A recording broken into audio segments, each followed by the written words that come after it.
Back in 2011, when I was just a little baby 21-year-old undergrad with no degrees, licenses, or certifications in anything yet, I was working as a cashier at the customer service desk of the Whole Foods market, and I got crazy questions all the time. And one time a lady came in who seemed well-to-do and intelligent, and she said, "Hey, do you have vitamin B12 shots?" And I said, "Of course we do." And I went down to the vitamin aisle and came back with a brand called B12 shots, just oral capsules like you can get in any grocery store. And she said, no. She seemed confused. She said, "I'm looking for B12 shots." And I said, "These are B12 shots." And she said, "No, I want you to give me a B12 shot." And I said, "Like an injection?"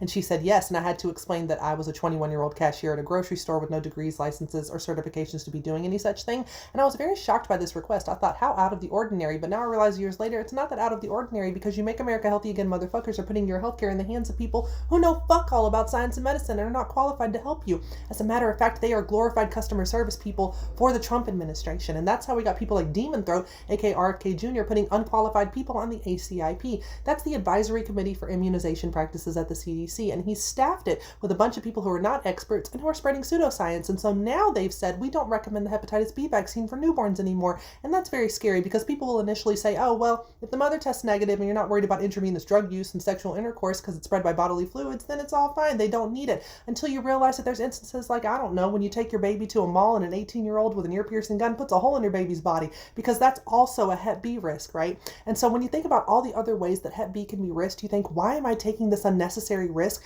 when there's a safe and effective vaccine? And it's because glorified customer service people who are not healthcare experts are telling you to take that risk, right? And that's how we ended up with people like Kyle Diamantis, who is an attorney who does not have any background in healthcare or public health research or anything, but he's now the deputy commissioner for the Human Foods Program at the FDA. But before he did that, he was defending baby formula companies against lawsuits because their baby formula was causing necrotizing enterocolitis, which is a deadly bowel disease, in newborns. And he said, it's not their fault. Spoiler, it was the formula's fault, but that was the defense that he put out. And now this is the same man who is in charge of the safety regulations for baby formula. And I don't think it's a coincidence that with him at the helm, we've now seen this giant recall for ByHeart formula because it's caused botulism in over 30 infants. And if this is the first time you're hearing about this infant formula recall, you're not alone. A lot of people haven't heard of it because it seems that HHS has not put out enough communications, not because of the comms experts or the people who have actually been working there for years, but because the people who are the political appointees at the top